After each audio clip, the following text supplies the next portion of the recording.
కొద్ది నిమిషాలు సాక్ష్యంగా చెప్పవలసిందిగా ప్రేమతో వారిని ముందుకు ఆహ్వానిస్తున్నాం.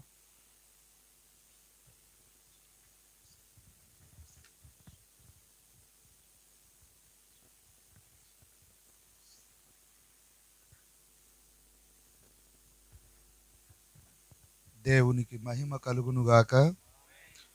దైవజనులందరికీ నా ప్రత్యేకమైన వందనాలు. దైవ సేవకులరాలికి అందరికీ వందనాలు చెల్లిస్తూ నా సాక్ష్యం ఏమిటనంటే, దేవుడు నన్ను ఇంతవరకు కాపాడి బ్రతికించి తన కృపలో భద్రపరిచి రక్షింపబడక మునుపు నా జీవితం పాపముతో నిండుకొని చాలా అగాధంలో నేను జీవిస్తున్నాను. రక్షింపబడిన తర్వాత కూడా కొన్ని బలహీనతలు నన్ను వెంటాడినవి. సరైన సహవాసము లేక పలుమార్లు ప్రభువును విడిచి మరిచి తిరిగిన దినాలు ఎన్నో ఉన్నాయి.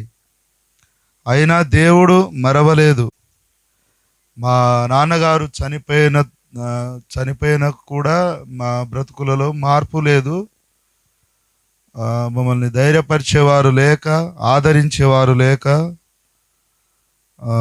తరువాత 2021 సంవత్సరంలో నాకు వివాహమైనది. వివాహమైన తర్వాత దేవుడు నాకు గర్భఫలాన్ని ఇచ్చాడు. మరలా 8వ నెల ఉండగా మా మిస్సెస్కి ఫిట్స్ రావడం జరిగింది. దేవుడు మరలా తను తీసుకోవడం జరిగింది. ఎందుకంటే చిన్న వయసులో మ్యారేజ్ అవ్వడం వలన వివాహం తర్వాత చాలా బాధలో నిరుత్సాహంలో మేము ఉన్నప్పుడు సేవకులు, మా ఆత్మీయ నాయకులు కేఫాయ గారు మమ్మల్ని బలపరిచి ఆత్మీయంగా ఎన్నో విషయాలను మాకు తెలియపరుస్తూ బలపరుస్తూ ఎన్నో విషయాలు కూడా మాకు తెలియపరిచారు. దేవుడు మరల మాకు చక్కటి కుమార్తెను అనుగ్రహించి దీవించి మమ్మల్ని ఇంతవరకు మరలా దేవుడు బలపరుస్తూ ఇంతవరకు నడిపించినందుకు దేవునికి మహిమ కలుగునుగాక. మా కొరకు, మా కుటుంబం కొరకు ప్రార్థించండి. మరలా ఈ చీకటి అనే లోకంలో వైపు నేను మరలా తిరిగి చూడకుండా ఆత్మీయ జీవితంలో బలపరచబడాలని ప్రార్థించండి. వచ్చిన మీ అందరికీ, దైవ సేవకులు అందరికీ నా ప్రత్యేకమైన వందనాలు. మీ కొరకు ప్రేమ విందు ఏర్పాటు చేయడం జరిగింది. విందును ఆరగించి మమ్మల్ని ఆశీర్వదించి వెళ్ళగలరని మనవి. సెలవు. థ్యాంక్ యూ అయ్యా. నీళ్ళు మరి లాజరయ్య గారిని ప్రేమతో వేదిక మీదకి ఆహ్వానిస్తున్నాం. నామకరణోత్సవంను వారు, అదేవిధంగా లింగంపల్లి పరిసర ప్రాంతాల్లో దేవుని సేవ చేస్తున్న సేవకులు దానియల్ పాస్టర్ గారు కూడా ముందుకు వస్తారు. వారిద్దరి సమక్షంలో నామకరణ మహోత్సవం జరుగుతుండగా మనం అందరం కూడా ప్రభువును మహిమపరచుదాం. థ్యాంక్ యూ అండి. పాపం తీసుకొని పైకి రండి. అఖిలాభిషేకం.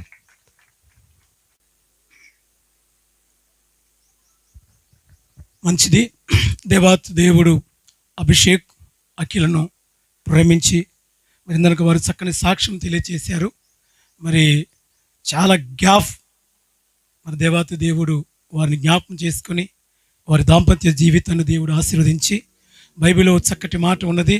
113వ కీర్తన 9వ వచనములో మరి దేవుని వాక్యం సెలవిస్తున్న మాట ఏంటంటే, ఆయన సంతులేని దానిని. స్తోత్రం చెప్పండి బిగ్గరగా, సంతోషంగా స్తోత్రం చెప్పండి, ఆనందంగా స్తోత్రం చెప్పండి. మానవుని అన్ని విధాలుగా ఉల్లసింపచేసే దేవునికి బిగ్గరగా స్తోత్రం చెప్పండి. హల్లెలూయా. ఆయన అనగా దేవుడు సంతులేని దానిని ఇల్లాలుగాను. ఈ విషయంలో మరి యాకోబు భార్య రాహేల్ భర్త మీద పంచాదికి దిగింది. అలాగనే హన్నా అనేటువంటి ఒక వ్యక్తి అన్నం మానేసింది.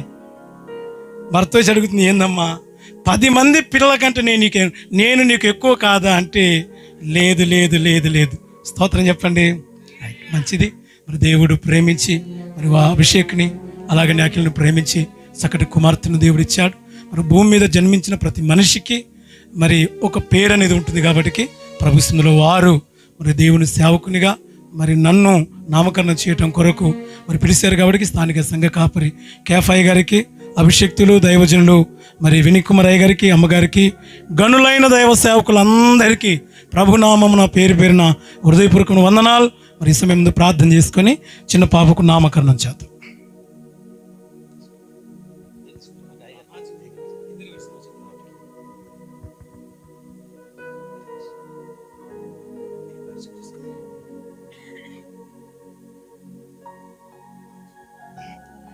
ప్రార్థన చేసుకుందాం. అభిషేకును అలాగే అఖిలను దేవుడు ప్రేమించి ఆయన మహాదయ వల్ల అనుగ్రహించినటువంటి ఈ చక్కటి కుమార్తెకు యేసుక్రీస్తు నామమున నామకరణం చేస్తున్నాం. అందరము దేవునికి స్తోత్రాలు చెల్లించుదాం. స్తోత్రం స్తోత్రం స్తోత్రం స్తోత్రం స్తోత్రం. మహాగణుడా, మహోన్నతుడా, పరిశుద్ధుడా, నిత్య నివాసి, సకల ఆశీర్వాదములకు కారణభూతుడు మా పరమ తండ్రికి స్తోత్రం. యేసుక్రీస్తు ప్రశస్త వంటి నామములో నీ ప్రియబిడ్డ ప్రభు అభిషేకును బట్టి, అఖిలను బట్టి నీకు స్తోత్రాలు తండ్రి. వారి ఇరువురిని ప్రేమించి అనుగ్రహించిన ఈ చక్కటి కుమార్తెను బట్టి నీకు స్తోత్రం. యేసుక్రీస్తు ప్రశస్త వంటి నామములో తండ్రి యొక్కయు కుమారుని యొక్కయు పరిశుద్ధాత్మ నామములో ఆశ్చర్య అనే నామకరణను చేస్తున్నాం. ఆశ్చర్యకరుడా, వారి జీవితంలో చేసిన ఈ ఆశ్చర్యకరమైన కార్యాన్ని బట్టి నీకు స్తోత్రం. అనేకులకు ఈ బిడ్డ దీవెనకరంగా నీ నామ మహిమార్థమై సంఘములో సమాజములో పెరగటానికి కృపదాయిచ్చి సియోనులోని బిడ్డను మీరు దీవించమని యేసు నామమున వేడుకుంటున్నాం మా పరమ తండ్రి. ఆమేన్. ఏం పేరండి పాప పేరు? ఆశ్చర్య. దానికి స్తోత్రం చెప్పండి. యేసు ఇచ్చింది కాబట్టి ఆశ్చర్య అనే నామకరణం చేయడం జరిగింది. దేవుడి బిడ్డను దీవించును గాక. దేవుని నామం మహిమార్థమై నమ్మకంగా సంఘములో సమాజములో దేవుని కొరకు బిడ్డను పెంచాలని దేవుని సేవకునిగా మీకు తెలియజేస్తూ మరలా తిరిగి మీ పాపను మీకు అప్పగిస్తున్నాను. సియోనుండి దేవుడు మీ కుటుంబమును ఈ పాపను బహుగా దీవించునుగాక, మనందరిని దీవించునుగాక. God bless. సేవకులు దానియేల్ పాస్టర్ గారు ప్రార్థన చేస్తారు. చిన్న ప్రార్థన. అందరూ కూడా తల్లో ఉంచి కళ్ళు మూసుకున్నట్లయితే. ప్రేమ నమ్మకం గల మా ప్రియ పరలోకపు తండ్రి, మహాపరిశుద్ధుడా, గనుడా, మీకు స్తోత్రాలు. పడిపో వారిని ఉద్ధరించువాడు, కృంగిన వారు లేవనెత్తువాడు, ఆకోరు లోయను నిరీక్షణ ద్వారంగా మార్చే దేవుడు, శ్రమల మార్గమును నిరీక్షణ ద్వారంగా మార్చే దేవుడు.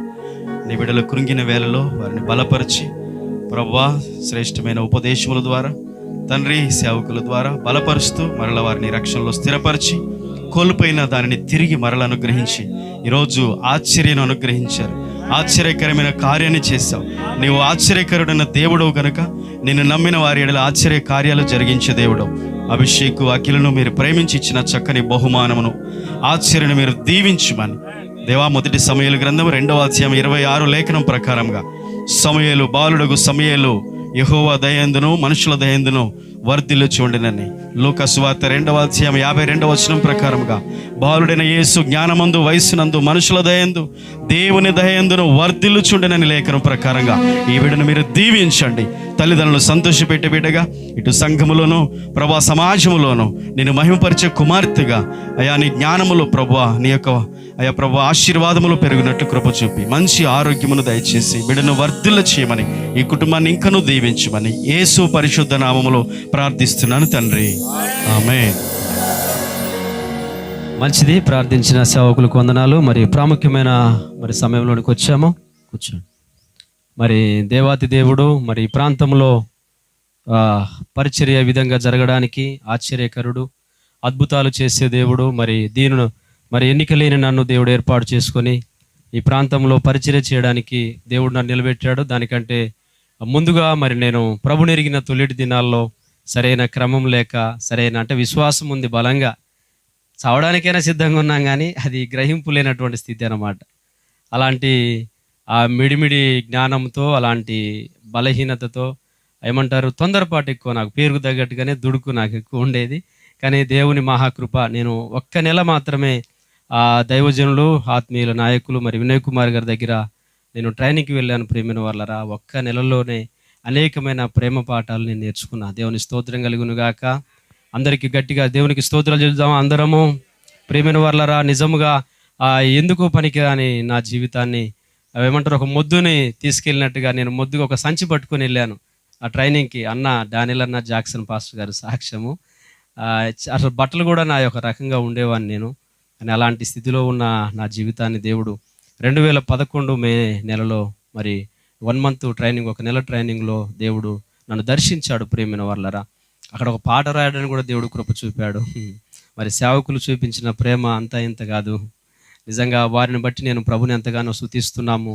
వారు అక్కడ పరిచర్యలో ఏనాటికైనా మమ్మల్ని ఇలా ద్వేషించడము, దూషించడం లేదా గద్దించడం, అంటే గద్దించేటువంటి విషయాలు ఉన్నాయి, కానీ వాక్యపరంగానే ఇక్కడ కూడా ప్రవర్తన విధి విధానాల్లో కూడా కొన్ని లోపాలు నాలో ఉన్నప్పటికీ వాళ్ళు చాలా నన్ను సహించారు ఒక రీతిగా చెప్తే. ఎందుకంటే సేవకులు అనేక సార్లు మా దగ్గరకు రావాలని లేదా ప్రేమతో మమ్మల్ని కలవాలన్నా కూడా నేను కలిసేవాని కాదు. వారిని నిర్దాక్షిణ్యంగా ఒకసారి అన్నాను, ఒక మాట గుర్తొస్తుంది నాకు. అయ్యా, మరి మీరు మాతో ఉండి సాహసంలో ఉండంటే నేను అన్నా, నో నో నో నో, ఈ నేనున్న పరిస్థితిలో నేను ఏ సేవకు నేను నమ్మే పరిస్థితి లేదు అని నిర్దాక్షిణ్యంగా నేను వారితో పలికాను. నేను అన్నని క్షమాపణ అడుగుతున్నాను. నిజంగా కూడా మరి అలాంటి ఆత్మీయ దైవ సేవకులు మరి ఈ గ్రామంలోనే కాదు, చుట్టుపక్కల ప్రాంతాల్లో దేవుని పని చేయడానికి నన్ను బలపరిచాడు. ఆత్మీయంగా మమ్మల్ని ఎంతగానో ఆదరిస్తున్నటువంటి సేవకులకు నా నిండు వందనాలు తెలియజేస్తున్నాను. కుటుంబం తరపున, సంఘం తరపున. మరి ఈ సమయాన్ని మనము ఆలస్యం చేయక వారు వాక్య పరిచర్య చేస్తారు. దానికంటే ముందుగా ప్రేమతో వారిని వేదిక మీదకి ఆహ్వానిస్తున్నాను. చప్పట్లు కొడుతూ వారిని ప్రేమతో ఆహ్వానించుదాం. థ్యాంక్ యూ అన్న. మంచిది, సమయంలో వాక్య పరిచర్య కొరకు మనందరం వేచి ఉన్నాం. దేవుడు మాట్లాడితేనే మన జీవితాలు సరిచేయబడతాయి. వాక్య పరిచర్య నిమిత్తము మరి కొప్పూలు పరిసర ప్రాంతాల్లో దేవుని సేవ చేస్తున్న సేవకులు సుదర్శనం అన్న వచ్చేసి ప్రార్థన చేస్తారు. మరి ఉప్పలపాడు క్షమించండి, నేను అన్నకు తక్కువ సమయం పరిచయం, కానీ దేవుని కృపను బట్టి ప్రార్థన చేసుకుందాం. పరిశుద్ధుడా, ప్రేమగల తండ్రి, గొప్ప దేవుడా, సర్వాధికారి, సర్వశక్తిమంతుడా, మీకు వందనాలు. ఇంతవరకు మీరు జరిగించిన ప్రతి కార్యక్రమాన్ని బట్టి నీకు స్తోత్రం. ఆశ్చర్యకరుడు, అద్భుతాలు చేసే దేవుడు, మమ్మల్ని అందరినీ ఇక్కడ సమకూర్చినందుకు వందనాలు. మా సహోదరుడు తన ప్రభా అభిషేక్ గారి ప్రభాకిలు మమ్మల్ని ప్రేమించి మీరు ఇచ్చిన కుమార్తె ఆశ్చర్యాన్ని బట్టి వందనాలు. బడి జీవితంలో చేసిన కార్యాన్ని బట్టి మమ్మల్ని అందరినీ సమకూర్చి రీతి ఇక్కడ జరిగిస్తున్న కూడికను బట్టి, కృతజ్ఞత కూడికను బట్టి స్తోత్రం. ఈ సమయంలో ప్రభావ మేమందరం నీ మాట కొరకు వేచి ఉన్నాం. దూర ప్రాంతం నుంచి మీ దాసు వినయ్ కుమార్ గారు నడిపించారు. మీ దాసుని ప్రభా నీ ఆత్మతో నింపండి. మీ దాసుని నోట మీ మాటలు ఉంచండి. ఏ వాక్యం వెళ్ళడగొడుతోడనే వెలుగు కలిగించిన ప్రభు, వెలుగు కలుగుతుందయ్యా. అవి తెలివి లేని వారికి తెలివి కలిగించిన మీ లేఖనం తెలియజేస్తూ ఉంది. నీ వాక్కును పంపి మమ్మల్ని అందరినీ బాగు చేయండి. నీ వాక్యం చేత మా జీవితాలు వెలిగించమని ప్రార్థిస్తున్నాం.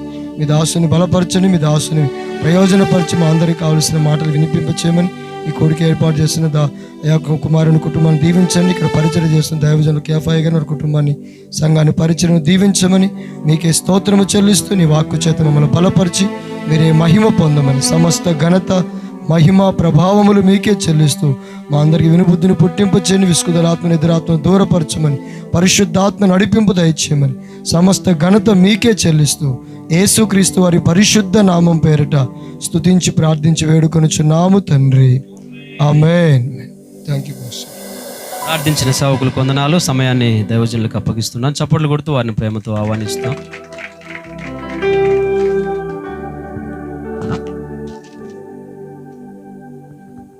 యేసుక్రీస్తు నామమున మీ అందరికి కూడా వందనాలు తెలియజేస్తున్నాను. ప్రత్యేకంగా స్థానిక సంఘ కాపరి గారు, కేఫా గారికి, వారి కుటుంబానికి ప్రత్యేకమైన వందనాలు.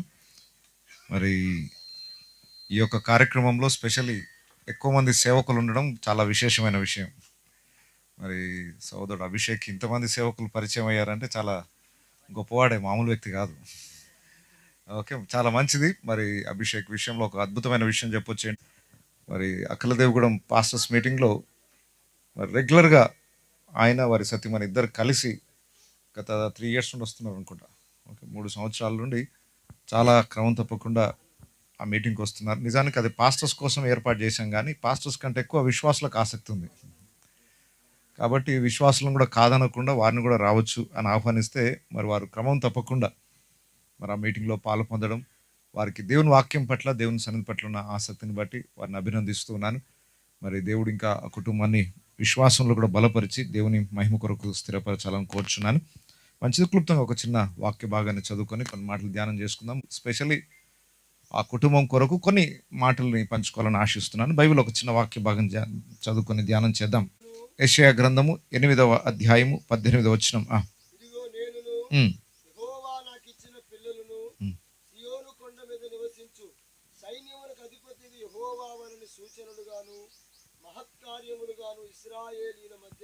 చిన్న మాట ప్రార్థన చేసుకుందాం. ప్రేమ కలిగిన మా ప్రియ పరలోకపు తండ్రి, మధ్యాహ్న సమయమున అభిషేక్ అఖిల జీవితంలో మీరు చేసిన గొప్ప మేలును బట్టి కృతజ్ఞతాస్తుతులు చెల్లించడానికి మమ్మల్ని అందరినీ ఇక్కడికి సమకూర్చినందుకు వందనాలు చెల్లిస్తున్నాం. దయచేసి నీ వాక్కు చేత మరొకసారి మమ్మల్ని అందరినీ దర్శించండి, మా విశ్వాసాన్ని బలపరచండి. ఒక దైవికమైన కుటుంబాలుగా మేము కట్టబడడానికి ఈ వాక్యము పురుకొల్పాలని, ఈ వాక్యం ద్వారా ఇక్కడున్న అన్ని కుటుంబాలు దీవించబడాలని ఆశిస్తూ నీ దాసుని బలముగా అభిషేకించి నీ మహిమ కొరకు వాడుకోమని యేసు పరిశుద్ధ నామంలో ప్రార్థిస్తున్నాను తండ్రి, ఆమెన్. దేవునికి మహిమ కలుగును గాక. చాలా సుపరిచితమైన వాక్య భాగం ఇది. భక్తుడైన యెషయాతో దేవుడు పలికిన మాట. యెషయాకి కుమారులను దేవుడు అనుగ్రహించినప్పుడు వారికి ఏం పేర్లు పెట్టాలో కూడా దేవుడే తెలియజేశాడు. వారి పేర్లు చాలా విచిత్రంగా ఉంటాయి. ఆ పేర్లు ఎందుకు పెట్టమన్నాడు అంటే ఇజ్రాయిలులకు ఆ పేర్ల నుండి కొన్ని పాఠాలు నేర్పించాలనుకున్నాడు దేవుడు. అయితే వాళ్ళ పేర్లతో మాత్రమే కాదు, యెషయా ప్రవక్తకి ఇచ్చిన పిల్లల జీవితాన్ని ద్వారా కూడా అప్పుడున్న ఇజ్రాయెల్ ప్రజల మధ్యలో దేవుడు అనేక పాఠాలు నేర్పించాలనుకున్నాడు. ఇక్కడ యెషయా ప్రవక్త చాలా అద్భుతమైన మాట అంటున్నాడు. యెహోవా నాకిచ్చిన పిల్లలు, నేనును యెహోవా నాకిచ్చిన పిల్లలను సియోను కొండ మీద నివసించు సైన్యములకు అధిపతి యెహోవా వలని సూచనలను గాను మహత్కార్యములను గాను ఇజ్రాయెల్ మధ్య ఉన్నాము. దేవుడు ఎందుకు యెషయా ప్రవక్తకి పిల్లల్ని ఇచ్చాడు, వారికి ఎందుకు ప్రత్యేకమైన పేర్లు పెట్టాడంటే ఒక ఉద్దేశం ఉంది. వారు ప్రజల మధ్యలో దేవుని మహత్కార్యములుగా ఉండాలని కోరుకున్నాడట. వారు సూచనలను గాను మహత్కార్యములను గాను దేవుడు యెషయాను వారి పిల్లల్ని చేశాడట. నేను అనుకుంటాను యెషయాను మాత్రమే కాదు, ఇక్కడ ఉన్న ప్రతి సేవకుని కుటుంబాన్ని దేవుడు ఒక సూచనగా, ఒక మహత్కార్యముగానే ఉంచాడు. ప్రతి క్రైస్తవ కుటుంబంలోని బిడలను దేవుడు ఈ తరం మధ్యలో, ఈ ప్రజల మధ్యలో ఎందుకు ఉంచాడంటే ఈ చుట్టూ ఉన్న ప్రజలకి వారు ఒక మహత్కార్యంగా కనబడాల్సిందే. వారే కాదు, కుటుంబముగా నేనును నా పిల్లలను అన్నాడు. ఈ విధంగానే మాట్లాడిన వ్యక్తి యెహోషువ మనకు కనబడతాడు. నేనును నా ఇంటి వారును యెహోవాను సేవించదము. కుటుంబం అంతా దేవుని సేవించాలి. కుటుంబం అంతా దేవుని కొరకు ఒక సూచనగా, ఒక మహత్కార్యముగా మన జీవితాలు కనబడాలట. పేరు పెట్టారు ఆశ్చర్య అని. నిజంగానే ఆమె జీవితం అంతా ఆశ్చర్యకరంగానే ఉండాలి. ఆశ్చర్యకరుడైన దేవుణ్ణి చూస్తున్న ప్రజలందరూ కూడా ఘనపరిచే విధంగా ప్రతి దినము ఒక ఆశ్చర్య జీవితాన్ని ఆ బిడ్డ జీవించాలి. అయితే అలా జీవించడం ఎలా సాధ్యమవుతుంది? మనం పేరు పెట్టగానే జీవితం దాని ప్రకారం ఉంటుందా? మొన్న ఒక ఆయన చనిపోతే తీసుకెళ్తా ఉన్నారట. ఎవరయ్యా చనిపోయింది అంటే ఆయన చిరంజీవి గారు అండి అన్నారట. అంటే ఆయన పేరు చిరంజీవి, సినిమా యాక్టర్ చిరంజీవి కాదండి, ఆయన పేరు చిరంజీవి. ఎవరు చనిపోయారయ్యా అంటే చిరంజీవి. చిరంజీవి అంటే అర్థం ఏంటి?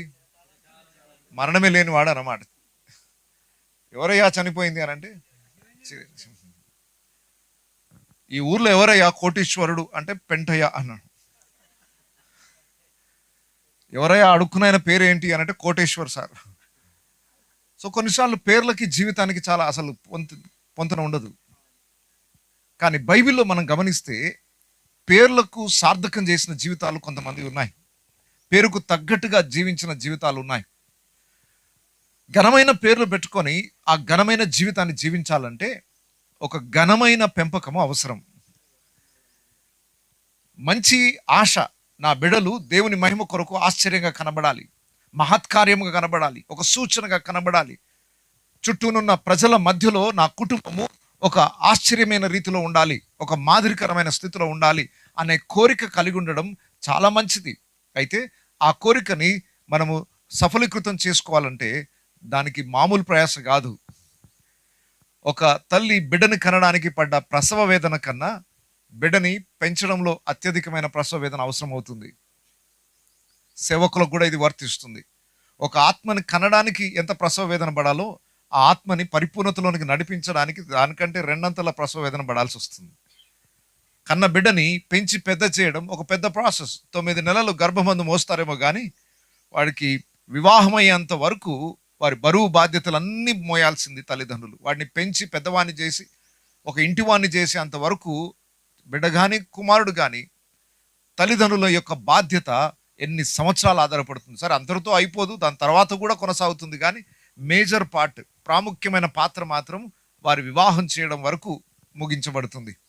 అయితే దేవుడు ఆ పెంపకాన్ని గురించి బైబిల్లో చాలా ప్రాముఖ్యతనిచ్చాడు. ఇప్పుడు మన కుటుంబము ప్రభువుని సేవించే కుటుంబముగా, మన కుటుంబము సమాజంలో ఒక సూచనగా, మాత్కార్యముగా, చూస్తున్న వారందరూ దేవుని మహిమపరచడానికి ఆధారమై ఉన్నట్టుగా మాదిరికరంగా ఉండాలి అని అంటే మొట్టమొదటిగా భార్యాభర్తల జీవితం చాలా ప్రాముఖ్యమైంది. పిల్లల్ని పెంపకం అనే దగ్గర తర్వాత వాళ్ళు ఏం నేర్చుకుంటారంటే తల్లిదండ్రులను చూసి వాళ్ళు ఏం చేస్తున్నారో అదే నేర్చుకుంటారు. మనకందరికి తెలుసు, ఇక్కడున్న సేవకులందరూ బర్త్డే మీటింగ్స్లో ఈ ఉపన్యాసాలు చేసి ఉంటారు.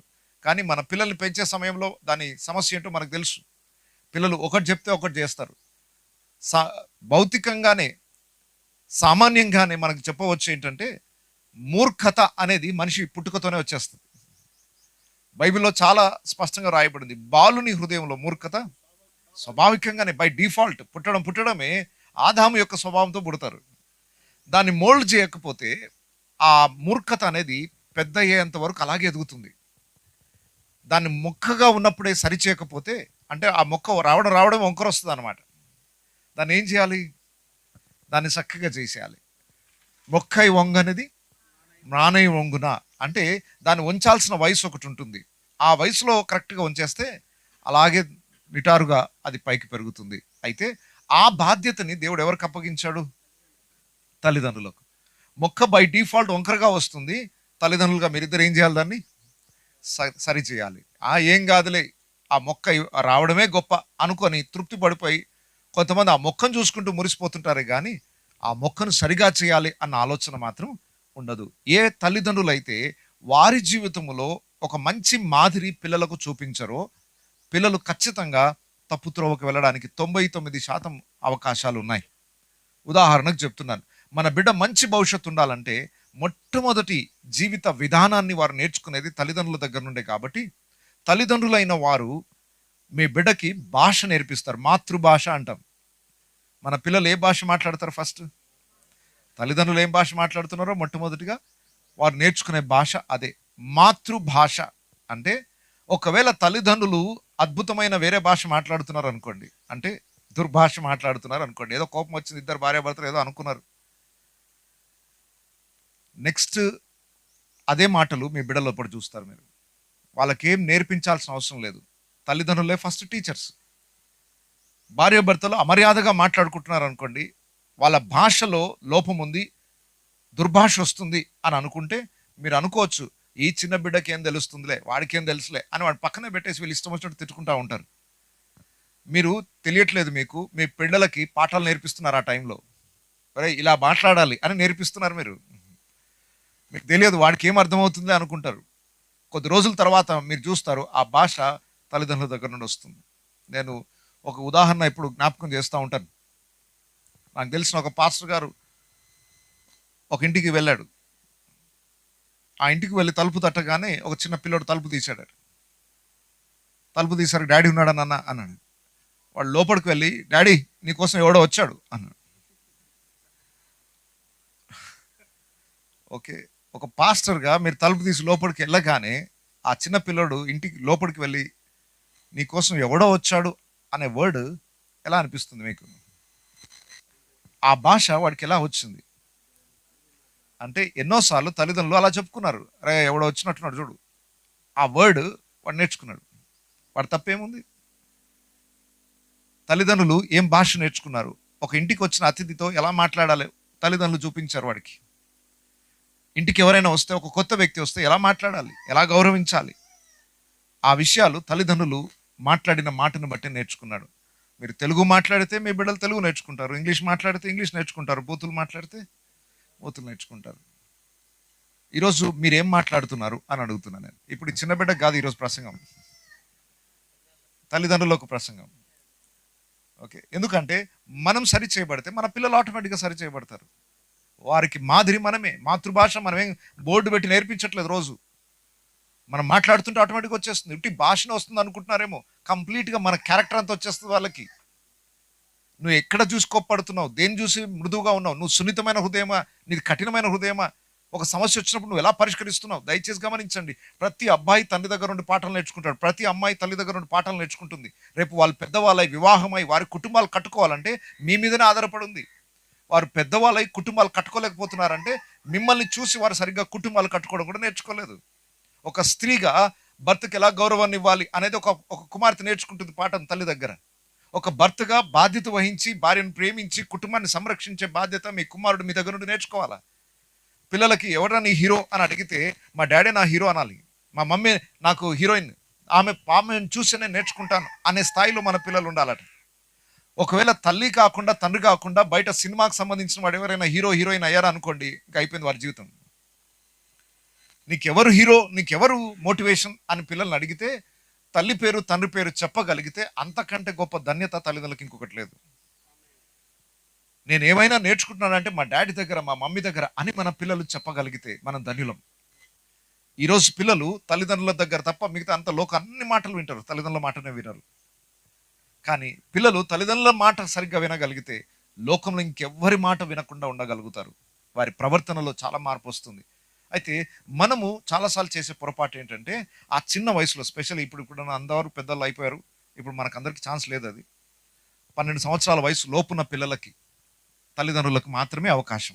ఇంకా చెప్పాలంటే 8 to 9 years లోపు ఉన్న పిల్లలు ఎవరైతే ఉన్నారో మీకు మాత్రం ఇంకా అవకాశం ఉంది. ఏంటి, అది ఇంకా మొక్కగానే ఉంది, బ్రాను కాలేదు కాబట్టి దాన్ని సరి చేసుకునే అవకాశం ఉంది.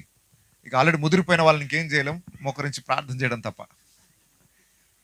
అవకాశం దాటిపోయింది. ఇక ఆల్రెడీ మొద్దు పెరిగిపోయిన తర్వాత ఇంకేం చేస్తారు దాన్ని? సార్ అడ్డంగా పెరుగుతుంది సార్ అంటే ఏం చేయలేం సార్, అవసరమైతే కొమ్మలు నరుక్కుంటూ పోవాల్సిందే తప్ప ఇక మొద్దునైతే సరిచేయడం సాధ్యం కాదు. సో ఇప్పుడున్న పసిపిల్లల గురించి చెప్తున్నాను.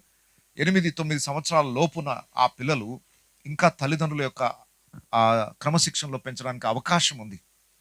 మనం దేవుని కొరకు వారిని ఒక సాక్షులుగా నిలబెట్టాలి, అది మన గురి కావాలి. వాడిని ఒక పెద్ద ఇంజనీర్ చేయాలో, పెద్ద డాక్టర్ చేయాలో, ఇవన్నీ లోకస్తులు కోరుకునే విషయం. వాడికి మంచి భవిష్యత్తు ఇవ్వాలనే ఆలోచన సహజమే, అది మంచిదే. మంచి ఎడ్యుకేషన్ కావాలి, మంచి చదువు, మంచి స్కూల్లో చదివించాలి, వాడికి మంచి ఆరోగ్యకరమైన ఆహారం పెట్టాలి, మంచి వస్త్రాలు కొనియాలి, ఇవన్నీ తప్పేం కాదు. మన బిడ్డల కోసం మనం బెస్ట్ చేస్తాం, అది చెప్పకుండానే ప్రతి ఒక్కరు చేస్తారు. ఎంత కడుబీదైనా వారి బిడ్డలకు మంచి భోజనం పెట్టాలని, వారికి మంచి వసతులు ఇవ్వాలని ఆశిస్తాడు, వారి స్తోమకు తగ్గట్టు ప్రయాసపడతాడు. దాంట్లో నేను ప్రత్యేకంగా నేర్పించాల్సిన అవసరం ఏం లేదు. కానీ వారిని పెంపకం విషయంకి వచ్చేసరికి మాత్రం చాలా పెద్ద సమస్య జరుగుతుంది. ఈ పిల్లల కోసం ఆస్తి సంపాదించాలి, పిల్లల కోసం మంచి స్కూల్లో చదివించాలి, ఈ ఆరాటంతో తల్లిదండ్రులు చేస్తున్న పొరపాటు ఏంటంటే పొద్దున్న లేస్తే రాత్రి వరకు సంపాదనలో బిజీ అయిపోయి పిల్లలతో సమయం గడపడం నిర్లక్ష్యం చేస్తారు. నువ్వు కష్టపడుతున్నావు, పొద్దున్న లేచి రాత్రి వరకు కష్టపడుతున్నావు. ఎందుకు కష్టపడుతున్నావు? నా పిల్లల కోసం సార్ నేను కష్టపడేది, రాత్రి పగలు నిద్ర లేకుండా నా పిల్లల కోసం కష్టపడుతున్నా, వారి కోసం డబ్బులు సంపాదిస్తున్నా. అవును మంచిదే, ఆ డబ్బులన్నీ సంపాదిస్తున్నావు, కానీ అంత ఆస్తి సంపాదిస్తున్నావు, రేపు నీవు మూర్ఖుడు అయిపోతే ఈ ఆస్తి అంతా ఒక్క రోజులో మాయం చేస్తాడు తప్పిపోయిన కుమారులాగా. ఏం లాభం మరి? ఇంత ఆస్తి సంపాదించి నీ కుమారునికి సరైన పద్ధతి నువ్వు నేర్పించడానికి సమయాన్ని కేటాయించకపోతే, నీ బిడ్డ ఎలా ఎదుగుతున్నాడు అనే విషయాన్ని గురించి తెలుసుకోకపోతే వాడిని వదిలేసి, అసలు కొంతమంది తండ్రులు వారి పిల్లల కనీసం వారాలు కూడా చూడరు, కొన్ని వారం రోజుల దాకా కూడా పిల్లల్ని చూడని తల్లిదండ్రులు ఉన్నారు. ఇంట్లోనే ఉంటారు, పొద్దున్న వెళ్ళిపోతాడు, రాత్రి ఎప్పుడో 12 గంటలకు వస్తాడు, పిల్లలు పడుకుంటారు, పొద్దున్న పిల్లలు లేవక మునిపోయిన లేసి వెళ్ళిపోతుంటాడు. పిల్లలతో సమయం గడపకపోతే పిల్లలు ఖచ్చితంగా లోకంతో సమయం గడపడానికి ఇష్టపడతారు. చాలా ప్రాముఖ్యమైన విషయం ఇది. ఎందుకంటే తల్లిదండ్రుల కన్నా ఎక్కువగా బిడ్డల్ని సరైన త్రోవలో పెంచగలిగిన వాళ్ళు ఇంకెవరు లేరు. పట్టణాలలో అయితే పెద్ద సమస్య ఏంటంటే తల్లిదండ్రులు ఇద్దరు జాబ్ చేస్తారు, ఇక వాళ్ళకి వేరే అవకాశం లేక ఎవరికో ఒక పని మనిషిని పెట్టుకుని వారికి అప్పగించేస్తారు. పిల్లలు ఒక వయసు వచ్చేదాకా ఆ పని మనిషి కిందనే పెరుగుతారు. వాళ్ళకి తల్లి ప్రేమ తెలియదు, తండ్రి ప్రేమ తెలియదు.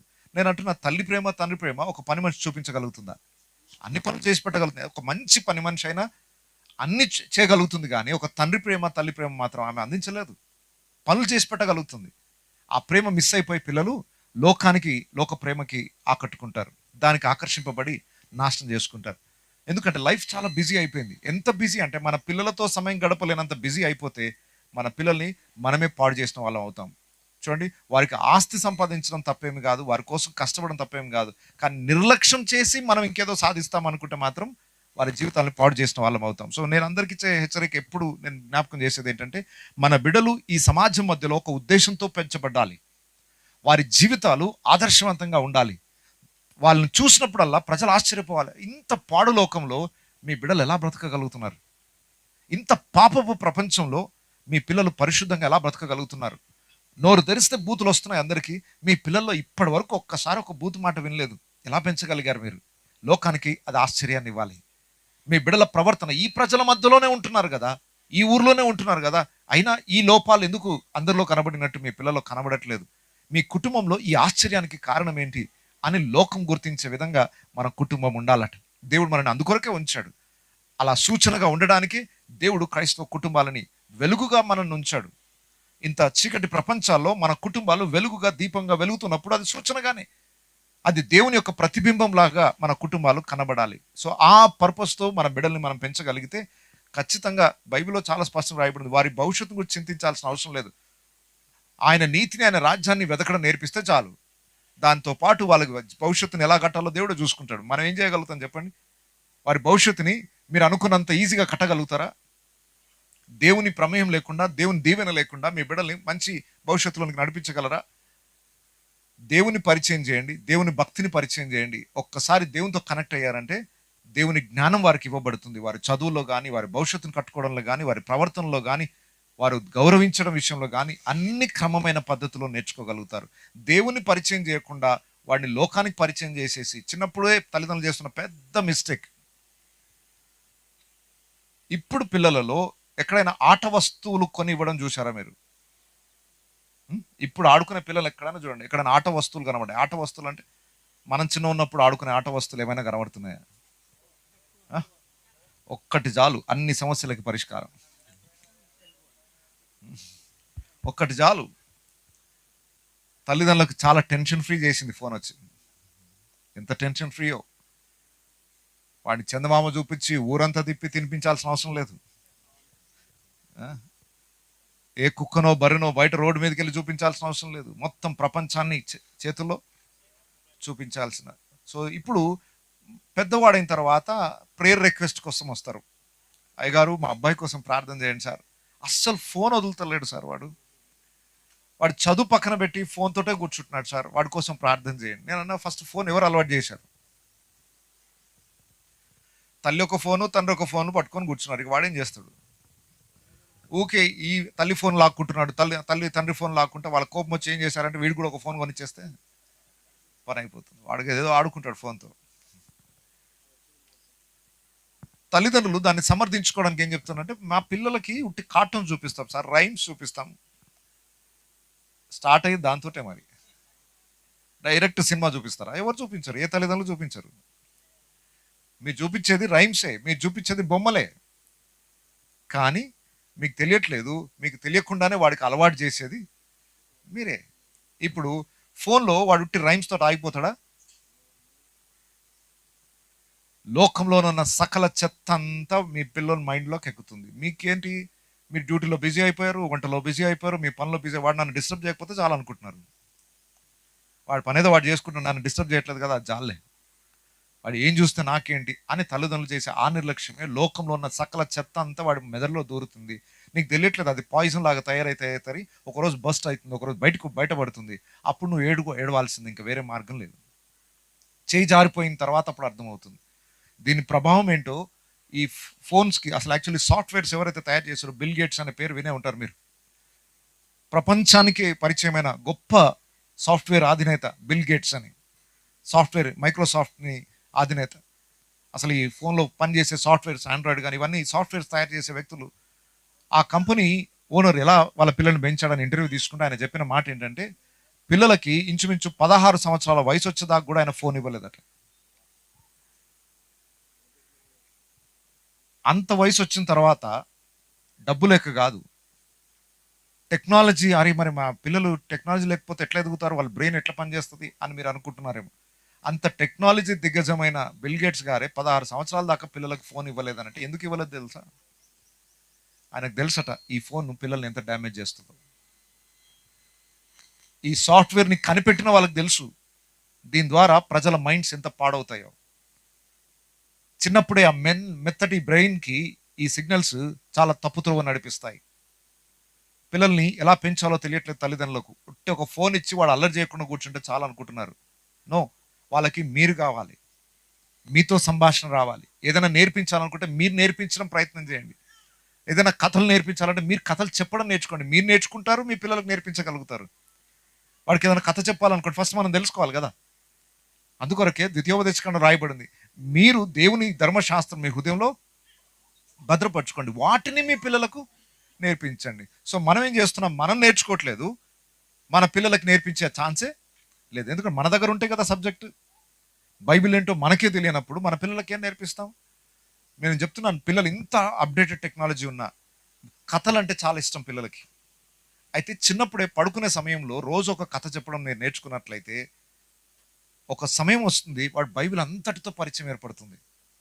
ఒకసారి దేవునితో బైబిల్తో పరిచయం ఏర్పడితే ఆ తర్వాత లోకం అంతా కనబడినా వాడికి అర్థమైపోతుంది, నేను ఈ లోక సంబంధిని కాదు. నా లైఫ్ ఒక సూచనగా దేవుడు పెట్టాడు, ఒక మాత్కార్యంగా ఉండడానికి దేవుడు ప్రత్యేకపరిచాడు. దీన్ని లోకంతో నేను కల్తీ చేసుకోకూడదు. వాడికి సిగ్నల్స్ ఆల్రెడీ ఫీడ్ అయిపోయి ఉంటాయి, ఓహో నేను ఇలా జీవించొద్దు అని. బైబిల్లో మీకు ఒక ఉదాహరణ జ్ఞాపకం చేస్తాను. సమూయేలు ప్రవక్త ఎంత వయసు ఉన్నంత వరకు తల్లి పెంచి ఉంటుంది. పాలు విడిచే వయసు అంటే ఎంత వయసు అనుకోవచ్చు అందాజా? ఓకే, మామూలుగా అయితే 2 సంవత్సరాలు, కానీ ఆ కాలంలో 5 సంవత్సరాలు అనుకుందాం. ఓకే, ఎక్కువ సంవత్సరాలు వేసుకుని 5 సంవత్సరాలు అనుకుందాం. 5 సంవత్సరాల్లో ఏం నేర్పించగలుగుతారు మీ పిల్లలకి? 5 సంవత్సరాల వరకు అసలు ఏమైనా నేర్పించాలన్న ఆలోచన ఉంటుందా తల్లిదండ్రులకు? వాడు ఇంకా పిల్లోడు, వాడికి ఏం నేర్పిస్తాం? వాడు ఆడుకొని అని వదిలేస్తాం. వాడు ఏడు ఆడుకుంటున్నాడు, మట్టిలో ఆడుకుంటున్నాడు, ఎక్కడ ఆడుకుంటున్నాడు, ఆడుకుంటున్నాడు అంతే. వాడికి నేర్పించాలన్న ఆలోచన ఏమి ఉండదు. 5 సంవత్సరాల లోపే సమూయేలు యొక్క తల్లి దేవుని గురించి అంతా నేర్పించింది. ఎంత నేర్చుకోవాలో అంత నేర్పించేసింది. వాడు తీసుకొచ్చి దేవాలయంలోనికి వదిలేసరికి ఇక్కడ నుండి నువ్వు ఇక్కడే ఉండాలి అని చెప్పగానే సమూయేలు బాలుడుగా ఉన్నప్పుడు ఏం చేశాడు చెప్పండి? వాడు అక్కడనే యెహోవాకు మొక్కెను. నేను ఇక్కడున్న 5 సంవత్సరాల పిల్లలు ఎవరినైనా తీసుకురండి, ఎంత భక్తిగా చర్చిలోకి తీసుకెళ్ళగానే తనంతటా తానే వెళ్ళి మోకరించే పిల్లల్ని ఎక్కడైనా చూసారా మీరు? ఎంత క్రమశిక్షణ నేర్పిస్తే అది సాధ్యం కావాలా?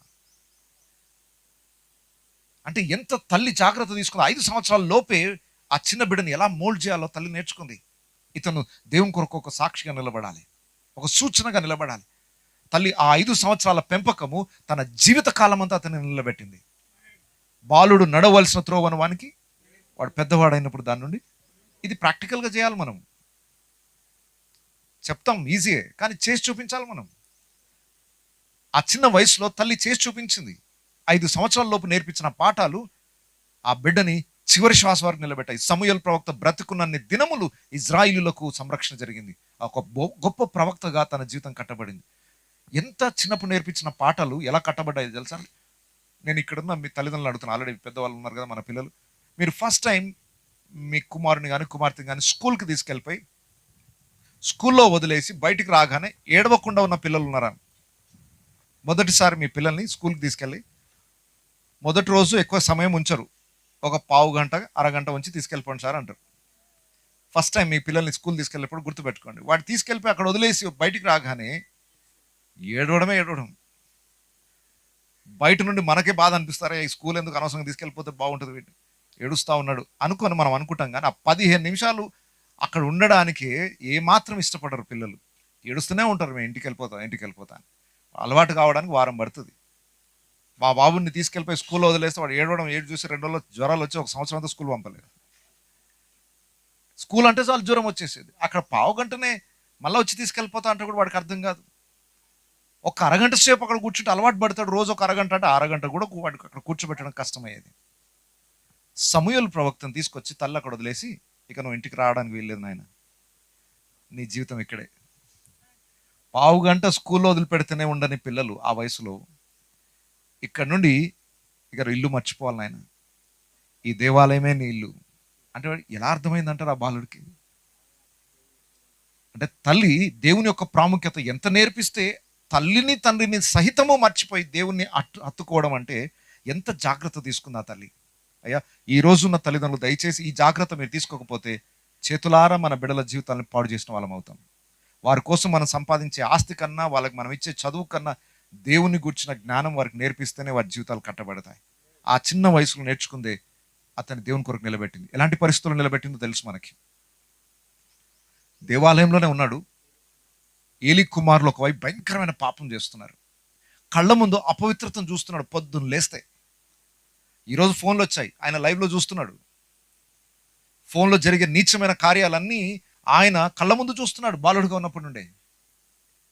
ఒక బాలుడుగా ఉన్నప్పుడు ఆయన్ని అడిగేవారు లేరు, హక్కు ఎవరికి లేదు. ఒకవైపు ఏలి ప్రవక్త వృద్ధాప్యంలో ఉన్నాడు. ఆయన వృద్ధాప్యంలో ఏం జరుగుతుందో ఆయనకేం కనబడట్లేదు. సమూయేలుని పలకరించి ఎందుకు ఇలా చేస్తున్నావు అని అడిగేవారు కూడా లేరు. ఆయనకి ఇష్టం, ఏదైనా చేయొచ్చు, ఆయన స్వతంత్రత ఉంది. చుట్టూ చూస్తుంటే పరిస్థితులన్నీ ప్రతికూలంగా ఉన్నాయి. ఆ పాస్టర్ కొడుకులే చేస్తుంటే మాకేంది అనుకొని తెగించి చేయలేడా? ఈ రోజుల్లో సాకులు చెప్పుకుంటారు, మరి వాళ్ళు చేస్తుంటే నేను చేయడానికి, అంటే ఇంకొకరు చేస్తుంటే వీళ్ళకి ధైర్యం. వాళ్ళు చేస్తున్నారు, నేను అలా చేయొద్దు అనుకోవట్లేరు. ఈరోజు వాళ్ళు చేస్తుంటే నేను ఎందుకు చేయొద్దు అంటే, ఒకరు తప్పు చేసి నాశనం అవుతున్నాడు, నువ్వెందుకు అలా చేయాలని అంటే అట్లా కాదు మనుషులకి. వాళ్ళు చేస్తుంటే నేను ఎందుకు చేయొద్దు బాబు అని నీకు చేద్దు, ఫస్ట్ వాళ్ళకి చెప్పు. మనిషి మైండ్ సెట్ ఎట్లా అయిపోయిందో చూడండి. మరి సమూయేలు ప్రవక్తకి అలాంటి అవకాశాలు లేవా బాలుడుగా ఉన్నప్పుడు? కానీ అతడు దేవుని దయందును మనుషుల దయందును వర్ధిల్లుచుండేది. ఒకవైపు తన కళ్ళ ముందు అపవిత్రత జరుగుతుంది, ఏలి కుమారులు నాశనం అయిపోతున్నారు.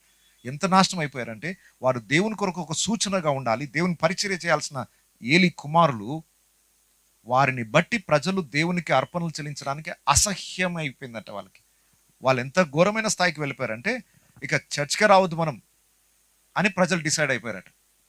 వారు ప్రజలు దేవుని దగ్గర రాకుండా ఉండడానికి కారకులైతే, సమూయేలు ప్రజలు దేవుని తట్టు త్రిప్పబడడానికి కారకుడయ్యాడు. ఈరోజు మన పిల్లలు దేనికి సూచనగా ఉన్నారు? మన బిడ్డల్ని చూసి ప్రజలు దేవుని దగ్గరకు రావడానికి సూచనగా ఉన్నారా? అమ్మో వీళ్ళ పిల్లల ఆడికి వెళ్తే మన పిల్లలు చెడిపోతారు అని మన దగ్గరకు వచ్చే పిల్లలు ఆగిపోయే పరిస్థితి వచ్చిందా? అమ్మో అక్కడికి వెళ్తే పాడైపోతారు అంటున్నారా? అరే వాళ్ళ పిల్లలతో మన పిల్లలతో బాగుపడతారు అని మన పిల్లలతో కలపడానికి ప్రజలు ఇష్టపడుతున్నారు. కొంతమంది తల్లిదండ్రులుగా మనకే తెలుసు, అమ్మో ఆ పిల్లోడితో తిరిగితే మా పిల్లోడు చెడిపోతాడు, అటు పోకరా అని చెప్పి హెచ్చరిస్తారు. కొంతమంది పిల్లల్ని చూపించారే వాడితో స్నేహం చేయరా, కొంచెం చదువుకుంటావు, కొంచెం క్రమశిక్షణ ఏర్పడుతుంది, వాడు చూడు ఎంత గౌరవంగా ఉన్నాడు, వాడితో స్నేహం చేయి అని కొంతమందిని చూపిస్తే మాదిరి చూపిస్తాం. ఈరోజు మన పిల్లలు దేనికి సూచనగా, దేనికి మాదిరిగా ఉన్నారు? మోషే జీవితం కూడా మీకు తెలుసు. మోషేని ఎన్ని సంవత్సరాలు పెంచుంటుంది తల్లి? ఫరో కుమార్తెకి అప్పగించక మునుపు ఎన్ని సంవత్సరాలు పెంచుంటుంది? నేను అనుకుంటా పాలు విడిచే వయసు వరకే, 5 సంవత్సరాలు అనుకుందాం. మోషేకి 5 సంవత్సరాలలో ఏం నేర్పించుంటుంది తల్లి? దేవుని గురించి చెప్పింది, దేవుని ప్రజల గురించి, మొత్తం ఇజ్రాయెల్ హిస్టరీ అంతా చెప్పేసింది చిన్నప్పుడే. మీరు అనుకుంటున్నారు పిల్లల బ్రెయిన్ చిన్నది పనిచేయదని, ఫోన్ మీరు ఆపరేట్ చేయలేరు. 2 సంవత్సరాల పిల్లని అడగండి, ఏదో ఎట్లా తల నేర్పిస్తారు వాడు నీకు. A to Z 2 సంవత్సరాల లోపున పిల్లలు ఆల్మోస్ట్ మీకు తెలియని విషయాలు కూడా వాళ్ళకి తెలుసు. బ్రెయిన్ అంత ఫాస్ట్గా పనిచేస్తుంది. మీకు తెలుసో లేదో, ఇప్పుడు టెక్నాలజీ వచ్చేసింది. పిల్లలకి ఎంత తొందరగా స్కూల్లో వేస్తే అంత బాగా వాడు టాలెంటెడ్ అవుతున్నాడని. 1 సంవత్సరం 2 సంవత్సరాలకే ఇప్పుడు పిల్లలు స్కూల్లో స్టార్ట్ అయిపోయింది తెలుసా? ప్లే స్కూల్స్ అని, క్రిష్ అని స్టార్ట్ అయిపోయినాయి. ఒకప్పుడు 4 సంవత్సరాలు 5 సంవత్సరాలు వచ్చేదాకా స్కూల్లో వేసేవాళ్ళు కాదు. ఇప్పుడు 2 సంవత్సరాల లోపు మీరు ప్లే స్కూల్లో స్టార్ట్ చేయాల్సిందే. ఆ 2 సంవత్సరాలు కూడా లేట్ అయిపోతుందని చెప్పేసి 1 సంవత్సరాన్ని కూడా వేసేసే వాళ్ళు ఉన్నారు. ఇంకా ఒక అడుగు ముందుకేసి టెక్నాలజీ కనిపెట్టారు ఏంటంటే, ఆ లెర్నింగ్ అనేది, నేర్చుకోవడం అనేది తల్లి గర్భం నుండే స్టార్ట్ అవుతుందని చెప్పేసి గర్భమందున శిశువుకి ఏబిసిడీలు నేర్పించడం స్టార్ట్ చేస్తున్నారు. అంటే గర్భమందు ఉండగానే నేర్చుకునే తత్వము పిల్లలప్పుడు స్టార్ట్ అయిపోతుంది. మీరు 5 సంవత్సరాలు 10 సంవత్సరాల దాకా వాడికి ఏమీ నేర్పించకుండా, దేవుని గురించి పరిచయం చేయకుండా, యవ్వన కాలం రాగానే వీడు చెడిపోతున్నాడు పాస్టర్ గారు, కొంచెం వీడిని దేవుని సన్నిధి, మా అబ్బాయి కొంచెం దేవుని దూరం అవుతున్నాడు సార్, మీ ఎంబడి తీసుకెళ్ళిపోయి కొంచెం సేవకి వెళ్ళండి. ఎందుకు మారుతాడు? ముదిరిపోయింది అది. గుర్తుపెట్టుకోండి, తల్లి గర్భమందు నుండే వాడు లర్నింగ్ స్టార్ట్ అవుతాడు. అందుకొరకే తల్లి గర్భమందు ఉండగానే ప్రార్థన పరురాలై ఉండాలి, దైవికమైన విషయాలు వింటుండాలి. ఎందుకంటే తల్లి తినే ఆహారం బిడ్డ లోపలికి వెళ్తున్నట్టే తల్లి వినే మాటలు బిడ్డ లోపలికి వెళ్తాయి. తల్లి ఏ వాతావరణంలో ఉందో బిడ్డ లోపల దాని ప్రభావం పడుతుంది. రేడియేషన్ ఉన్న దగ్గర గర్భిణీ స్త్రీలు రావద్దు అంటారు. ఎందుకు? రేడియేషన్ హాస్పిటల్లో స్కానింగ్ తీసే దగ్గర, రేడియేషన్స్ దగ్గర, ఎక్స్రే తీసే దగ్గర గర్భిణీ స్త్రీలు ఉండదు. ఎందుకు? బయటన ఆ రేస్ బిడ్డ మీద పడుతుంది. నేను అంటాను, ఒకటి రేసే కాదు, ఆత్మీయ స్థితి కూడా పడుతుంది. ఇలాంటి ప్రజల మధ్యలో ఉన్నావు, దాని ఎఫెక్ట్ పడుతుంది. మనకు మరియా ఎలిజబెత్ స్టోరీ తెలుసు.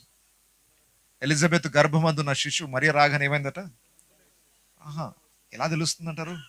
మీకు తెలియదు, గర్భం పొందిన బిడ్డలకు తెలుసు బయట ఏం జరుగుతుందో. ఆ స్పర్శ ఉంటుంది. కాబట్టి పిల్లలకి ఆ నేర్చుకునే స్వభావం ఉన్నప్పుడే మనం నేర్పించాలి. ఏం నేర్పించాలనేది నీ చేతిలో ఉంది. ఒక ఎంటీ పేపర్ అనమాట, దాని మీద మీరు ఏం రాస్తే అదే వాళ్ళ చరిత్ర అవుతుంది. తల్లిదండ్రులకి దేవుడు అది అప్పగించాడు. సో తల్లిదండ్రులకు బహుమానంతో పాటు బాధ్యతను అప్పగించాడు.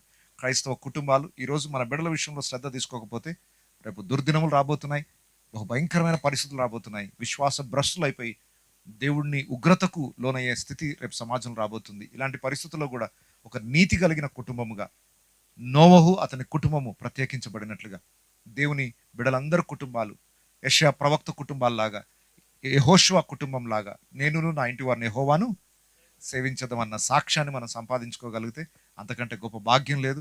మరి దేవుడు అటి కృప ప్రత్యేకంగా అభిషేకి అఖిల వారి కుటుంబానికి దేవుడు అనుగ్రహించును గాక. ఇక్కడ ఉన్న అన్ని కుటుంబాలు అలాగ వర్ధిల్లును గాక. అందరం తల వంచుదాం, కళ్ళు మూసుకుందాం, చిన్నవాడు ప్రార్థన చేసుకుందాం. అందరం కూడా తల వంచి కళ్ళు మూసుకుందాం.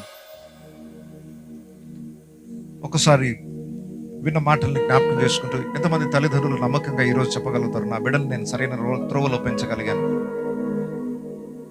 నా బిడ్డల విషయంలో నేను ఎంతో శ్రద్ధ తీసుకుంటున్నాను. నేను మీ సంపాదన గురించి అడగట్లేదు, వారిని ఎంత మంచి స్కూల్లో వేశారని అడగట్లేదు, వారికి దేవుని గురించి ఎంతవరకు పరిచయం చేశారు, దేవుని సన్నిధి యొక్క విలువ వారికి అర్థమైందా. మోషే చిన్నప్పుడు నేర్చుకున్న ఆ పాఠాలే పెద్దవాడైనప్పుడు ఫరో కుమార్తె యొక్క కుమారుడుగా ఉండాలా, లేదా దేవుని ప్రజలతో శ్రమ అనుభవించడమే బెటరా నిర్ణయించుకోగలిగిన స్థాయికి వచ్చాడు. యవ్వన ప్రాయంకి వచ్చిన తర్వాత ఏం నిర్ణయాలు తీసుకోవాలో వాళ్ళకి అర్థం కావాలంటే చిన్నప్పుడు తల్లి నేర్పిన తండ్రి నేర్పిన పాఠాలే యవ్వన కాలంలో వారి నిర్ణయాలని జ్ఞానంగా తీసుకునే అవకాశం దేవుడు ఇస్తాడు. ఈరోజు మన బిడ్డలు ఎలా ఉన్నారు? ఈ సమాజానికి సూచనగా ఉన్నారా? దేవుని మహత్కార్యముగా మన బిడ్డలు కనబడుతున్నారా? లేదా ఈరోజు మన బిడ్డలను చూసి మనమే ఏడవాల్సిన పరిస్థితి ఉందా? ఒకవేళ అలాంటి పరిస్థితులు ఉంటే ఇప్పటికైనా దేవుని దగ్గర కృప కొరకు వేడుకుందాం. దేవా, నా బిడ్డలని సరైన త్రోవలో నడిపించు. బైబిల్ ఒక మాట రాయబడింది, మన బిడ్డల కొరకు కన్నీరు గార్చాలట, వారి కొరకు మొరపెట్టాలట. ఎందుకనంటే మన బిడ్డలు సాతాను కూడా కావాలి. ఈరోజు దేవునికి ఎంత అవసరమో సాతాను కూడా అంతే అవసరం. మనుషుల అవసరత ఉంది. సాతాను నాశనం చేయడానికి బాణములుగా వారిని వాడుకోవాలనుకుంటున్నాడు. కానీ దేవుడు నీకిచ్చిన యవన కాలంలోని బిడ్డలు బలవంతుని చేతిలోని బాణముల వంటి వారు దేవుని గురిని ఛేదించడానికి ఉపయోగపడే బాణాలుగా ఉండాలి. ఈరోజు నీ బిడ్డల్ని దేని కొరకు ప్రతిష్ఠించావు? దేని కొరకు పెంచుతున్నావు? నీ బిడ్డల స్థాయి ఏంటి? వారి ఆత్మీయ స్థితి ఏంటి? వారి ఆత్మీయ ఆరోగ్యాన్ని గురించి ఎంతవరకు పట్టించుకుంటున్నావు? యవన బిడ్డలుగా ఉన్న మన బిడ్డల గురించి కూడా మనం ఆలోచించాలి, వారి కొరకు ప్రార్థించాలి. నిత్యము వారు ఏం చేస్తున్నారు, ఎక్కడికి వెళ్తున్నారు, ఏ విధంగా ఆలోచిస్తున్నారు, ఏం నిర్ణయాలు తీసుకుంటున్నారు, వాటిని గురించి నిత్యము మనము కనిపెడుతూ వారిని సరైన త్రోవలో నడిపించే తల్లిదండ్రులుగా ఉంటే వారిని గురించి ఏడవాల్సిన పరిస్థితి రాదు. రేపు వారిని గురించి సంతోషించి దేవుని మహిమపరిచే స్థితిలో మనం ఉండాలి. దేవుడు నిన్ను, నీ కుటుంబాన్ని ఒక ప్రత్యేకమైన హోదాలో నిలబెట్టాలని ఆశిస్తున్నాడు. ఈరోజు ఆ స్థాయిలోనికి మమ్మల్ని నడిపించిన ఆయన, మా కుటుంబాన్ని సరైన త్రోవలో నడిపించే జ్ఞానం నాకు ఇవ్వనైనా అని ప్రతి తల్లి ప్రతి తండ్రి దేవుని దగ్గర వేడుకుందాం. ఒకరోజు మనం సాక్ష్యం చెప్పగలగాలి, నేనును నా ఇంటి వారును యెహోవాను మాత్రమే సేవించదు. లోకం ఏమైనా మేము మాత్రం విశ్వాసం నుండి తొలగిపోము. మరణము వరకు నమ్మకంగా నా కుటుంబంతో సహా నేను దేవుని వెంబడిస్తాను. ఆ నిర్ణయము, ఆ తీర్మానం ఈరోజు మనం తీసుకొని ఆ మార్గంలోనే మన కుటుంబాలను నడిపించుకుందాం. ప్రార్థన చేసుకుందాం. ప్రేమ కలిగిన మా ప్రియ పరలోకపు తండ్రి, ఈ కుటుంబాన్ని ప్రేమించి వారికి ఇచ్చిన ఈ బహుమానం బట్టి నీకు వందనాలు. ఆ బహుమానాన్ని బట్టి వారు ఆనందించినంతగా పెంచుటలో కూడా వారు ఆనందించాలి. ఈ బిడ్డ దేవుని కొరకు ఒక సూచనగా, ఒక మహత్కార్యముగా, నిజమైన ఆశ్చర్యముగా కనబడాలి. ఒక వెలుగుగా ప్రకాశించాలి, జ్యోతిగా ప్రకాశించాలి. ఆ బిడ్డని నీ మహిమ కొరకు పెంచే జ్ఞానము నువ్వునైనా అని వారి దేవుని సన్నిధిలో నిత్యం వేడుకుంటూ ప్రభువా, నీ యందు భయభక్తులు కలిగిన కుటుంబముగా వారు వర్ధిల్లాలని ఆశిస్తున్నాను. ఇహలోక మాలిని అంటకుండా నీ చిత్తాన్ని నెరవేర్చే కుటుంబముగా, మంచి సాక్ష్యంతో కూడిన కుటుంబముగా, నీ పరిచర్యలో వాడబడే కుటుంబముగా, ఈ గ్రామంలో ఆశీర్వాద కారకులుగా వారి కుటుంబం ఉండాలని ఆశిస్తున్నాను. ఇక్కడికి వచ్చిన ప్రతి వ్యక్తి కుటుంబాన్ని, దైవ సేవకులను, వారి కుటుంబాలని, అయ్యా ఎన్నో కుటుంబాల్లో యవన బిడ్డలు తొట్టిల్లిన స్థితిలో ఉన్నారు. దయచేసి కనికరించండి, తిరిగి వారిని బాగు చేయండి. అయ్యా మనుషులంగా ఇక మా చేతుల్లో ఏమీ లేదు, కానీ నువ్వు కృప చూపిస్తేనే అది సాధ్యమవుతుంది.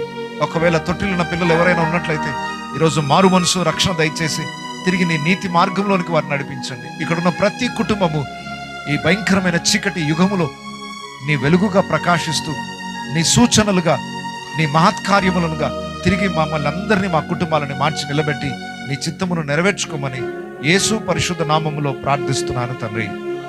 ఆమేన్, ఆమేన్. అందరూ కూడా వందనాలు.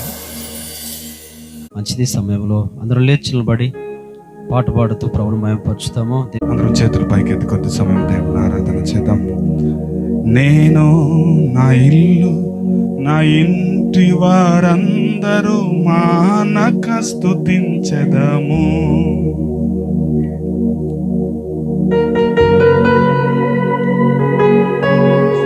అవును ప్రభు. ఒక కీడైన దరి చేరక నన్ను తండ్రిగా కాచావు, స్తోత్రం. ఒక కీడైన దరి చేరక నన్ను తండ్రిగా కాచావు, స్తోత్రం. ఎబినేజరే, ఎబినేజరే, ఇంతకాలం మోసితివే. ఎబినేజరే, ఎబినేజరే, నా తోడువై నడచితివే. స్తోత్రం, స్తోత్రం, స్తోత్రం. కను పాపగ కాచితివి, స్తోత్రం.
తండ్రిగా మనల్ని కాచిన దేవుడు ఆయన.